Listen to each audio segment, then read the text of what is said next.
Hey treasure finders, happy spring. I am headed down to South Haven again, and I'm with a guest today.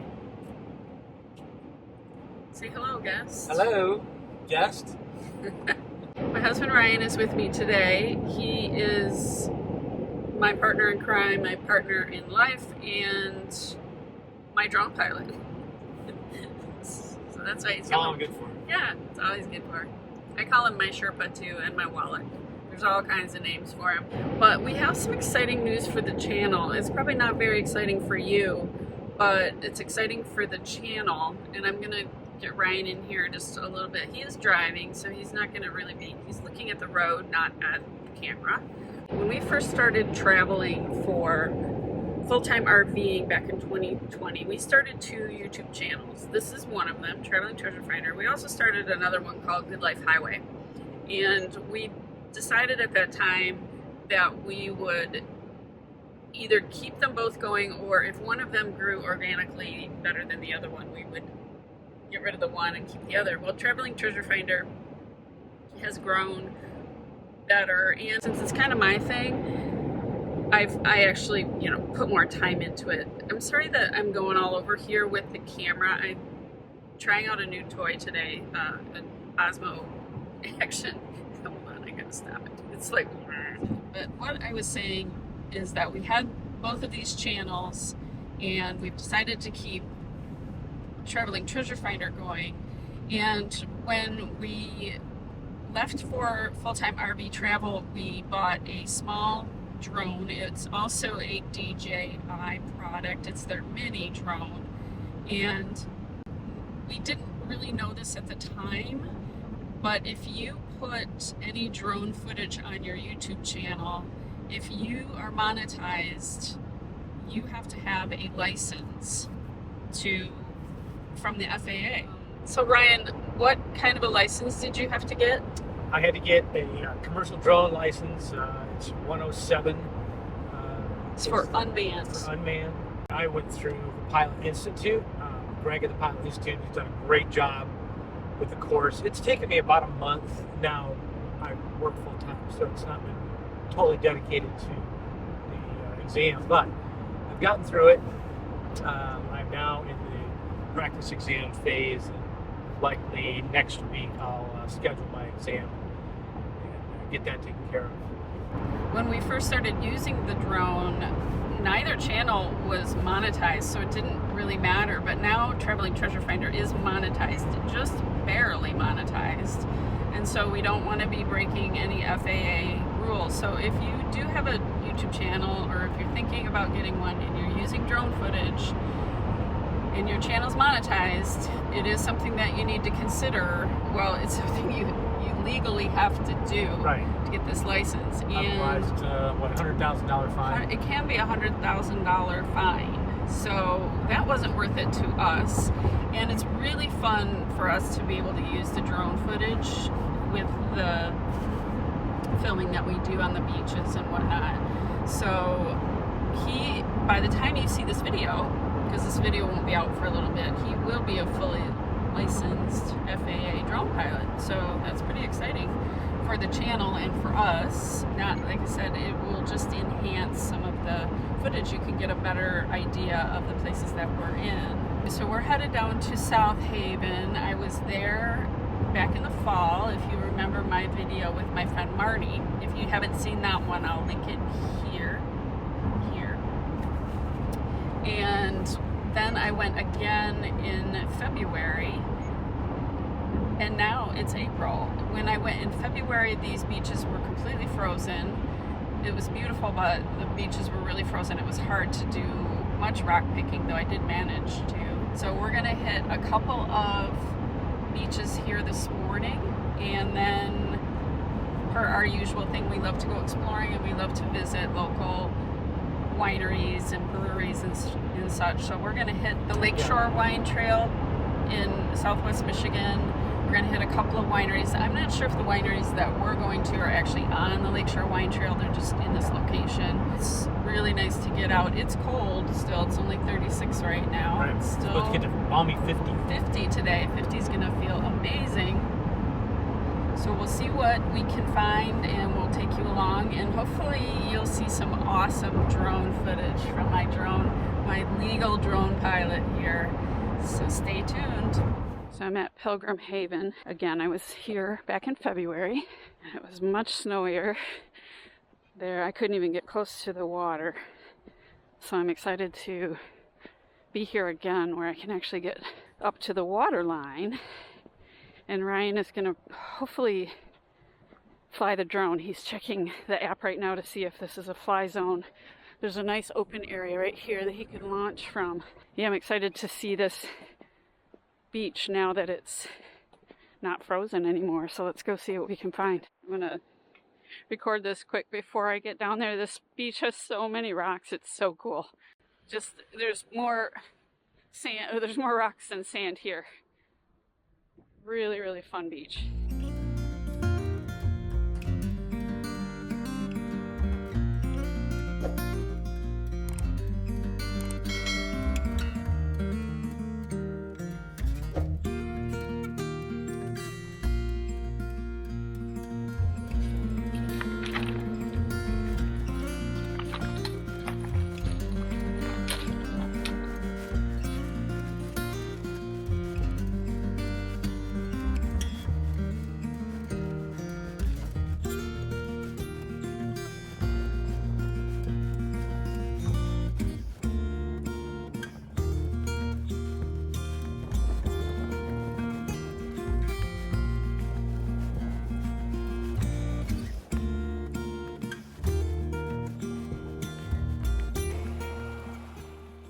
Oh, that is so cool. Yeah. I wonder if you like split it. I don't know. That's a keeper. Yeah. It's really cool. We could try and get it open. You know? Yeah. I don't know. It's kind of cool as it is. Support structure.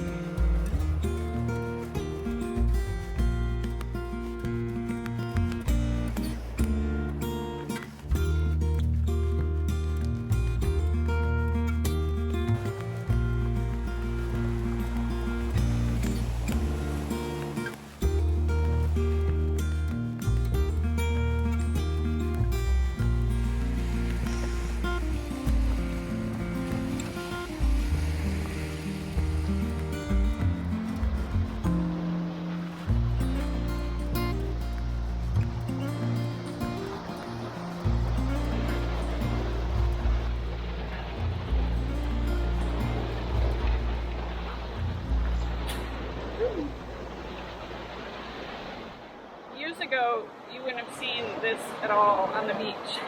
Pan over there.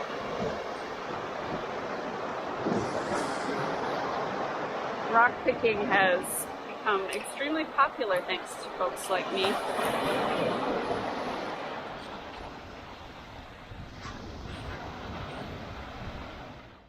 We're getting ready to leave Pilgrim Haven, and when we got here just a little over an hour ago, there was only 5 cars in the parking lot, and now there's probably closer to 20, and every single person here is out rock picking, which I think is so cool. It's just become really popular. I told my husband that now I'm one of the cool kids, where before I was one of the nerdy kids. So anyway, we're gonna head out and do some wine tasting, and hey, maybe we'll take you along there too.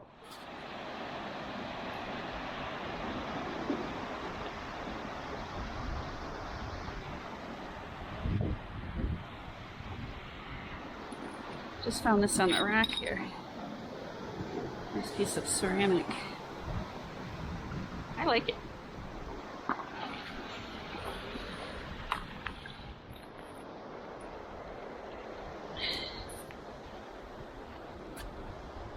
Ooh, that's nice. Nice piece of quartz.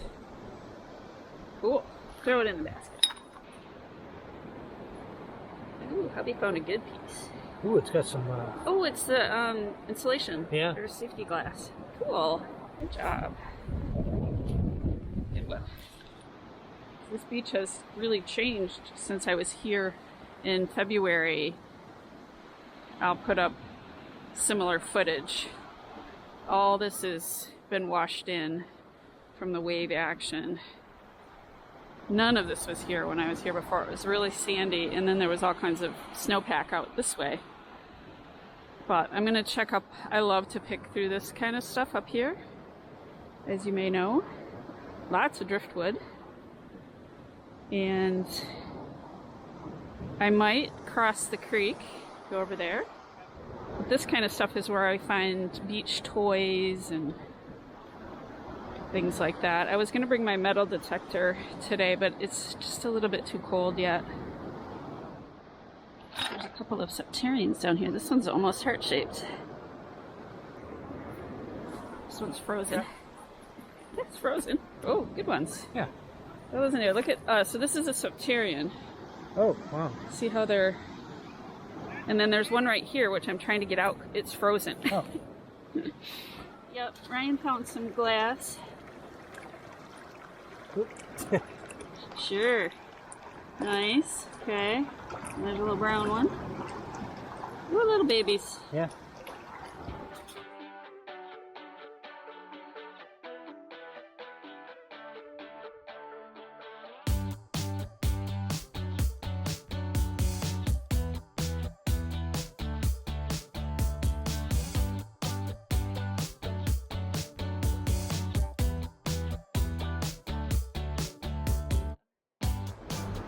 This man-made conglomerate stuff. Hey treasure finders, we're back. We just beachcombed at Deer Lick Creek Park and Pilgrim Haven, and we found lots of fun things, but I'll show you those later. It's very, very windy. We just got pretty cold. So two things happened. We couldn't fly the drone. Too windy.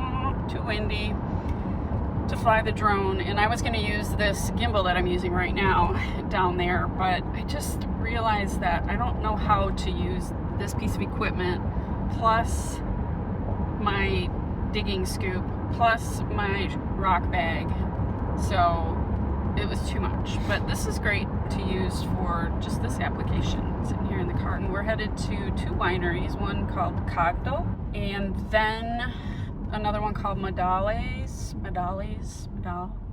something like that. I don't know. If you don't know this about us, you will now know that we used to own a winery, and that was up in Leland, Michigan.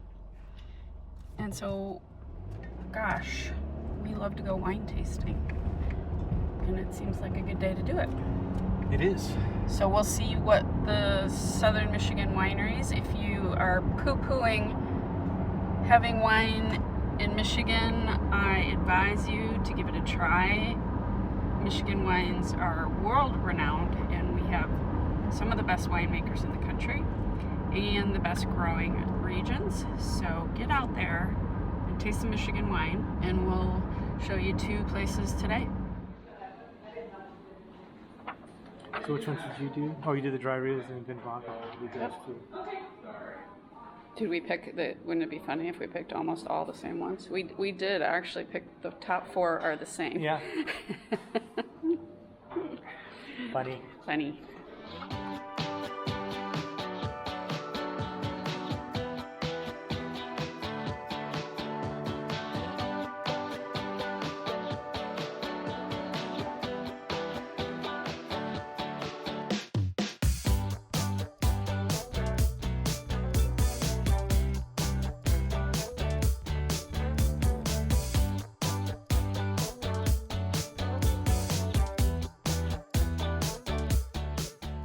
Okay, we're at our second stop, Modales. Modales, is that what they said?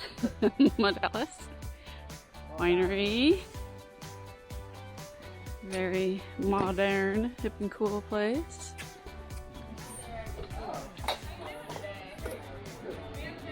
I don't know if there's in here.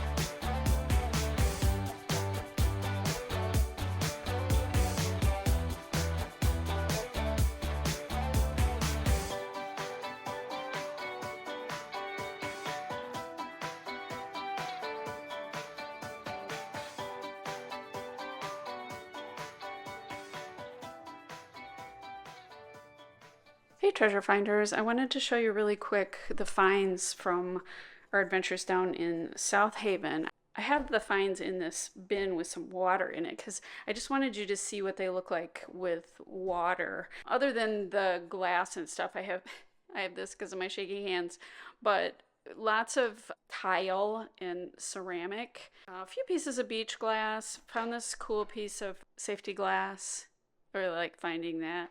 Lots of miscellaneous pieces of ceramic and stuff, a little wiffle ball. I don't know how all of this ends up in Lake Michigan. Do people just throwing their plates out there? I don't know. But a lot of building materials on this trip, and in this area I've noticed there's a lot of building materials. So let me show you the rocks really quick. My husband found this really cool rock. I think you can even see how sparkly it is. He really wants to bust it open to see if it's more like a geode inside. It has this nice quartz component to it. So I don't know if he's gonna actually do that. I did find a lot of these septarian stones, these lightning stones, and I don't know, they're just really interesting to me. I never used to collect them. I never used to actually find them because they don't really have them, as far as I know, up in northern Michigan. But I thought they might make a cool collection. I know that my girlfriend, she likes to try to get the alphabet out of them because they sort of make like letters. Like this could be the letter N, maybe, or the letter U. So lots of those. Big stack of those. And then another thing we found quite a bit of down there is this sort of clunky quartz versus the really smooth, like this is really smooth quartz. I found a lot of this big, and it almost looks like that, you know, like it broke off of something else. So lots of those pieces. And then this one also as well has some little cavernous sparklies inside. This is a fossil, and I can't think of the name of it right now, but I'll put it on the screen. A couple of heart-shaped rocks. Always love those. This one, you know, I think it's like this, heart-shaped. Ryan found this piece. It is a really interesting shape to it. I have no idea what it is, but it's almost like not natural. It's not man-made, but it seems not natural either. There's a lot of this slag down there, and I don't know if this is the same slag like up in Leland, like the Leland Blues. It's very moon rock. Like, I think it's pretty cool. I like it. I could have grabbed a ton of that. And then I found this piece, which I don't know my agates, my Michigan agates, but if anybody does know, let me know if you think this is an agate. And then I did find several crinoids, pieces of crinoids in a matrix. And if you don't know what a crinoid is, you can go back to my video where I went to South Haven with my friend a few months ago, and she talked all about crinoids, and I'll link that here. But they're these little Cheerio shaped pieces, and there's even, you can see little teeny ones in there. These are about 400 million years old. No big deal. A couple more pieces of quartz. Always fun. Oh, here's the last one. Just a little black with a little circle on the end. So that was the haul. It was really fun being down there. I can't wait until it warms up and I can actually get in the water. Very popular place to go beachcombing. And if you are a rock hunter, I would highly recommend going down to South Haven. But if you like this video, please give me a thumbs up and subscribe to my channel. I'd really appreciate it. And thank you for coming along. And I'll see you down the beach somewhere.